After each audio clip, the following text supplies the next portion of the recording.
la Federación de Exportadores Ecuatorianos, y sobre todo para hoy más que nunca conversar los problemas que tiene el sector, mucho más agudos o mucho más críticos a consecuencia de de estos razonamientos, de esta crisis que vive el país. No voy a preguntar ya en cuanto a las pérdidas, porque créalo, es espeluznante escuchar las cifras, ¿no? De cuántos millones se pierde por día, cuántos millones se pierde en una hora apenas. Eh, Pienso y considero, y quiero su reflexión, es hora ya de que la empresa privada intervenga, no solamente en el tema estratégico de un país, porque siempre se le ha relegado, y en este estado donde todo se centraliza, y eso es lo que no ha permitido también que algunas cosas se solucionen. Yo creo que ya es el momento de la empresa privada. No sé ustedes a nivel de su gremio y tal vez de cámaras hayan analizado esta situación. ¿Cómo le va? Buenos días, Felipe. Buenos días, Enrique. Qué gusto poderles saludar desde Quito a ustedes y a toda su distinguida audiencia y deseándoles un excelente inicio de semana. Igualmente. A ver, tú lo has dicho muy claramente, ¿no? El problema que tenemos nosotros como país es que seguimos entrampados en esta trampa constitucional, como la llamo yo. Es de esta constitución del 2008 que en realidad no permite el desarrollo del Uh -huh. Ecuador. Es una constitución que a la final hizo que metamos todos en un sistema económico en donde el Estado es quien rige las decisiones económicas y la participación del sector privado es por excepción. Tú puedes ver en todos los países y en las grandes economías del mundo, la presencia del sector privado es muy, muy fuerte. Uh -huh. Hay muchas más libertades, ¿no es cierto? Esto no quiere decir que nos vayamos al extremo en donde no existe un Estado, no, para nada, ¿no? Es decir, el Estado está donde tiene que estar, pero tampoco se mete donde no tiene que Por meterse, ¿no? Que supuesto. eso lamentablemente es lo que pasa en el Ecuador. Y claro, el momento que hay unas crisis de estas magnitudes, ¿no es cierto? Es muy difícil que se den soluciones al corto plazo. Y ahí es cuando de repente regresan a ver al sector privado, ¿no? Es decir, Uh cuando el -huh. sector público no es capaz o se dan cuenta que no tiene la capacidad, ahí sí regresan a ver al sector privado como una alternativa. Y nosotros, obviamente, no nos ponemos desde un punto de vista orgulloso, sino más bien estamos siempre prestos a ayudarle al país, porque las inversiones del sector privado están aquí, ¿no es cierto? Es decir, nosotros le apostamos al Ecuador todos los días, Uh -huh. pero obviamente las condiciones no son adecuadas. Hemos visto ya esta propuesta de ley que ha mandado el presidente de la República, elevando el techo de los 10 megavatios a los 100 megavatios. Todavía le estamos analizando a profundidad y ojalá sea una oportunidad para poder realmente incorporarle al sector privado. Si uno ve y se compara, que yo creo que siempre es bueno ver comparaciones de legislaciones y sobre todo de capacidades de insuficiencias Uh energéticas -huh. que lo tiene Colombia, que lo tiene Chile, que lo tiene Perú, Perú. vemos la forma de cómo participa el sector privado es de una forma muy importante.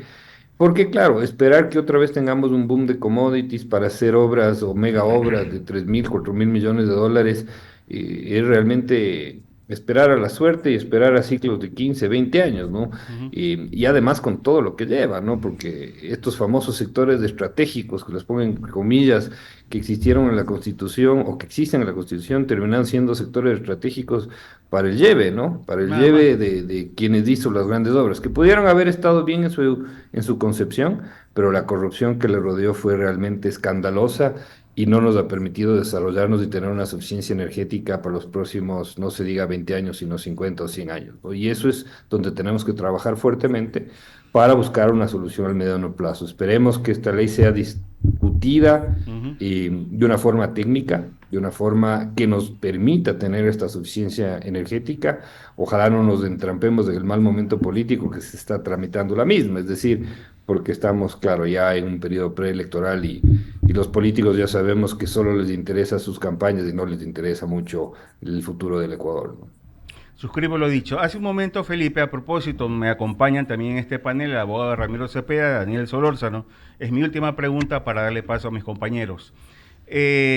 Habló hace un momento de comparaciones legislativas. Yo hablé de comparaciones entre países. Este fin de semana el presidente de Argentina, Javier Milei, si la empresa Aerolíneas Argentinas, que es una empresa insignia, emblema y orgullo del pueblo argentino, está por desaparecer, él dijo, no, la vamos a privatizar. Aquí se satanizó el tema privatización. Es más, creo que como una especie de favor permitieron a las alianzas público-privadas. Caramba, ya es el momento de llamar a las cosas por su nombre y dejar de que participan quienes en verdad tienen el conocimiento, la experiencia y sobre todo el capital. Porque ¿cómo vamos a pretender que venga inversión extranjera si son de pronto o sindicatos o si es un monopolio quienes están ellos pero tan cercas y tan unidos que no permiten que haya inversión, Felipe? Sí, tú lo has dicho, ¿no? El modelo de alianza público-privada que tenemos del país es un fracaso Es un absoluto, fracaso. rotundo, rotundo. Y es justamente por esta trampa constitucional que te mencionaba, ¿no? Es decir, hemos hecho varias reformas a las alianzas públicos-privadas, a la norma, a la ley de alianzas público-privadas y vemos que no Ramiro. despega, porque mientras tengamos por excepción la participación del sector Ujú, privado, es realmente muy, muy difícil, ¿no? Y mientras la plata, ¿no es cierto?, de estas empresas públicas, que es lo que te decía hace un momento, es ujú. donde el Estado no debería estar, no duela a quien está poniendo la plata, es decir, porque la inversión privada le duele cada Por centavo, es decir, tú supuesto. haces una inversión esperando una rentabilidad y cuando tienes pérdidas, las sufres internamente, ¿no? Es decir, ahí está la gran diferencia. En cambio, mientras la plata no es de nadie, ¿no es cierto? En teoría, digámoslo de esa manera, y claro, pasa lo que pasa. TAME, por ejemplo, fue un gran ejemplo de que se debió haber privatizado, pero tú dijiste algo muy, muy cierto, Enrique. Es decir, en este país hablar de privatización es mala Es palabra mala y es palabra. una locura, ¿no? Es una locura porque es parte de esta narrativa estatista que se incorporó en la discusión nacional, así como también la flexibilización laboral o como también en su momento era también los tratados de libres comercio, es decir, tanta mentira que se ha ido calando en la Ujú. discusión nacional que no permite el modelo de desarrollo de un Ecuador hacia el futuro, pero creo yo, tengo esperanza que las nuevas generaciones ya se han dado cuenta de esto. Esperemos que el Ecuador entre en un debate muy serio, una discusión muy seria, porque tenemos un modelo fracasado. Es decir, fíjate tú, hemos ya tenido dos periodos democráticos luego del correísmo que han hecho soluciones parches, pero Ujú, que esas soluciones parches tampoco son la solución definitiva, porque de alguna manera les permiten patear la pelota más adelante, ujú. pero no tenemos un modelo de visión país de Así es. desarrollo hacia el futuro que nos permita generar, primero, dos elementos básicos para poder producir, que son la electricidad y la seguridad, ¿no? De acuerdo. Ramiro, por favor. Felipe, ¿cómo estás? Ramiro Cepeda te saluda. Hola Ramiro, qué gusto. El ministro Goncalves, que está en la cartera de Energía, Minas y demás, eh, auspició y el presidente emitió la posibilidad de que el sector privado pueda atender no solo sus necesidades propias de energía, sino también conectar el excedente al servicio nacional interconectado. Pregunta es, el sector exportador, ¿cómo está en el tema de protección a estos apagones? Porque es gravitante, porque no se puede dejar de exportar ni una sola caja de camarones, ni de banano, ni flores, ni nada de esto, porque si no, este desastre se vuelve aún más complicado. Bueno, a ver, esperemos que así sea, ¿no? Porque ¿qué es lo que pasa actualmente? Una empresa que tenga las posibilidades de generar, de autogenerar energía, ¿no es cierto? Digamos que su consumo es de 3 megavatios, ¿no? Sin ser experto en electricidad y me corrigen y les pido disculpas de antemano si no digo las cosas como son desde el punto de vista técnico. Pero siguiendo la lógica, ¿no? Digamos que genera en su planta, en su generación, su autogeneración genera 10 megavatios, para ponerle sencillo, y ellos solos consumen 3. Actualmente esos 7 no permiten vender ni incorporar a la red eléctrica nacional. Entonces son 7 megavatios que se desperdician. Y eso es como está la legislación actualmente. Entonces, eso, ¿no es cierto? Primero, ¿quién pierde? Pierde la empresa, ¿no es cierto? Segundo, pierde el país, porque no hay un exceso de generación de energía que pudiera llegar a ayudar al resto de gente. Y tercero, no recupera los costos de autogenerar, porque la autogeneración también tiene un costo. Este costo tiene que ser pagado a través de que del consumo del diésel, ¿no es cierto? Que alguien lo tuviera que reconocer, porque si no, estamos hablando de que la empresa exportadora, a más de que ya tiene que incurrir en costos enormes por los temas de inseguridad, ¿no es cierto? Más lo que tiene que pelear en el comercio internacional y en los mercados por esta crisis de precios que no solo el Ecuador está mal, el mundo entero está sintiendo un efecto muy fuerte de todas las complicaciones. A eso también tiene que sumarle el costo de electricidad. Entonces, dígame usted qué empresa puede ser competitiva, ¿no es cierto?, en esas condiciones. Pero Es muy Felipe, difícil, la verdad. tengo Sí. entendido que los privados ya pueden poner su excedente a la contribución de la red nacional interconectada. ¿Es esto cierto? A ver, a partir de la crisis, de esta crisis, empezaron a haber algunas resoluciones en que se establece un mecanismo de compensación. Si me preguntas a mí hasta el día de hoy, este mecanismo no está tan claro y habrá que ver cómo termina compensándose, valga la redundancia, este mecanismo de compensación. Pero, insisto, esto es el momento de la crisis, ¿no? Es decir, ojalá haya una discusión seria, profunda, con esta oportunidad, ¿no es cierto?, de la misma crisis, para que la ley sea lo más clara posible.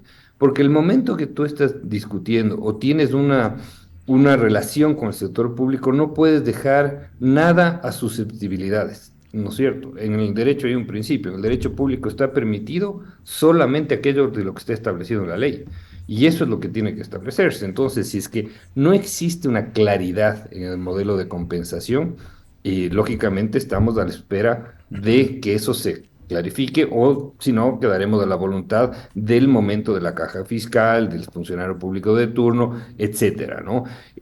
Insisto, esto no es un problema de este gobierno, el gobierno actual creo que de alguna manera ha hecho grandes esfuerzos para resolver esto, porque esto ha sido una herencia que venimos atrás, desde las megas obras, que no nos olvidemos cómo se nos ofreció que íbamos a exportar energía a toda la región, etcétera, y no somos suficientes en materia eléctrica en este país. Entonces, esta normativa tiene que ser discutida desde un punto de vista muy técnico. Esperemos que los mejores técnicos en electricidad del Ecuador puedan aportar con sus ideas, porque esto es un tema gravitante para el país, ¿no? Aquí no debería haber ninguna puerta a que nada político se interfiera en una discusión totalmente técnica que permita al Ecuador gozar con un principio básico de competitividad y de desarrollo del ser humano como es la electricidad, ¿no?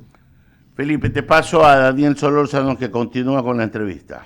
Gracias, Ramiro. Estamos conversando con Felipe Rivadeneira, presidente ejecutivo de FedExport. Felipe, gracias. Yo tengo algunas inquietudes. La primera, han pasado 3 gobiernos desde que se cambió o se estableció esa narrativa que usted está indicando esta mañana. Es decir, todo lo privado es malo o corrupto y mejor es que desde el Estado se genere en los sectores estratégicos todos los recursos que tenga que consumir los ecuatorianos. ¿Ok? Han pasado 3 gobiernos, pero ninguno de esos gobiernos ha intentado cambiar siquiera un ápice de todos esos sectores, o mejor dicho, de esa política que estableció, que los sectores estratégicos solo tienen que ser manejados por el gobierno, por el Estado. Y ya hemos visto el resultado de esa política. O sea, ahí lo que se han engrandecido engrandecido, para no decir lo otro, para no meterme en problemas. Se han engrandecido ciertos bolsillos, ¿ok? Y lo cierto es que el sector privado tampoco ha hecho mayores gestiones para tratar de cambiar esa dinámica de producción. Por ejemplo, ¿cabría o no cabría que los sectores privados, las cámaras industriales, etcétera, etcétera, hagan una propuesta de reforma a la Constitución a través de la Asamblea Nacional, a través también del presidente de la República? Pero ni siquiera esas gestiones hay. Lo que he visto y que mucha gente lo recalca es que el sector privado también se siente cómodo, porque lo que hace es, ante la necesidad del Estado de cumplir eso, hacer contratos con el Estado, ayudarle al Estado a tratar de cumplir eso, y el status quo se mantiene tal cual. O sea, también hay responsabilidad del sector privado de no salir de eso. ¿Hay o no hay verdad en lo que estoy diciendo? Y a ver, Daniel, sí, totalmente de acuerdo, ¿no? La mea culpa es para todos los ecuatorianos, ¿no? Es decir, aquí creo yo que el miedo ha sido un factor que nos ha ido de alguna manera llevando en estos últimos años, ¿no es cierto? Este miedo siempre a volver a lo anterior, de alguna manera hasta inducido a los votantes a votar de esa forma. Y cuando se ha llegado al poder, lógicamente no ha habido esa voluntad tan férrea de hacer cambios reales, ¿no? Ajá. Ha habido intentos de partes de iniciativas privadas. En este momento me recuerdo esta iniciativa que tuvo el expresidente del Comité Empresarial Ecuatoriano, Pablo Dávila, de cambiar la forma como estaba constituida la Asamblea, hacerle bicameral, ¿no es cierto? Eliminar el Sí, Consejo de sí, sí, sí, sí. Participación Ciudadana. Y se recogieron las firmas, se llegó a discutir en la Asamblea y la política le mató a esta iniciativa, ¿no? Es decir, es muy difícil arrastrar, no sé, como en el pasado, bastantes manifestantes a hacer una presión del Congreso, porque también hay una apatía muy fuerte de toda la ciudadanía, y eso es verdad. Esto te digo, es serio. Y es parte también de esos 10 años que tanto daño le hicieron al país. No es fácil liberarse de 10 años de un acoso de esa naturaleza y de un sistema que de alguna manera acomodó a la sociedad para mal, ¿no es cierto? Y que sigue siendo una fuerza política importante, ¿no es cierto? Es decir, fíjate tú en la discusión de la ley no más apagones que mandó el presidente, Ujú. todas las intervenciones que hicieron en su momento este grupo político y cómo modificaron la ley para seguir manteniendo esa trampa constitucional del 2008. Es decir, es un círculo vicioso del que no salimos. Y estoy de acuerdo contigo, ¿no? Ahora escuchamos al presidente de la República hablar de reformar el artículo que no permite tener en las bases extranjeras y ayuda internacional para la lucha contra la corrupción. Hemos tenido que pasar 8 años de un crimen enorme para que la ciudadanía y la discusión de alguna manera piensen aceptar algo que hace 10 años fue ganado con una amplia mayoría de ecuatorianos. Entonces, es decir, todo tiene su tiempo, todo tiene su modelo, y esperemos, insisto, ayer le escuchaba, o el sábado le escuchaba al ex canciller Holguín con Carlos Vera, y él mencionaba un tema que es extremadamente cierto, ¿no? Para superar esos 10 años del correísmo necesitamos mínimo 3 gobiernos democráticos que se sostengan para de alguna manera ir cambiando esta mentalidad del votante, del ecuatoriano, de la sociedad en su conjunto, de ver de que el Estado no es quien nos tiene que desarrollar, sino el sector privado. Nosotros lo hemos dicho desde el correísmo hasta acá, hemos mantenido nuestra misma línea de pensamiento, pero no ha sido sencillo, no es fácil, seguramente nos ha faltado muchísimo por hacer, Ujú. porque claro, tenemos que preocuparnos en el día a día y eso a veces te absorbe, pero creo yo que estamos llegando a un momento muy importante. Esperemos los candidatos a la presidencia de la República debatan estos temas, que gane una fuerza democrática, ¿no es cierto?, con todas sus líneas. Y ya de una vez desterremos de este miedo que a la final nos ha tenido, si me preguntan a mí, paralizados y apenas haciendo reformas, parches que no nos han permitido llegar a lo que tú mencionas, ¿no? A esa verdadera inclusión de un modelo de desarrollo que nos permita tener mejores días para el país, ¿no? Sin duda es importante todo lo que estamos conversando de cara a la elección del 2025, porque es la oportunidad también de volver a replantearse qué es el Ecuador que queremos, el país que queremos, el modelo que queremos. Muchísimas gracias por su participación en el diálogo de Radio 99.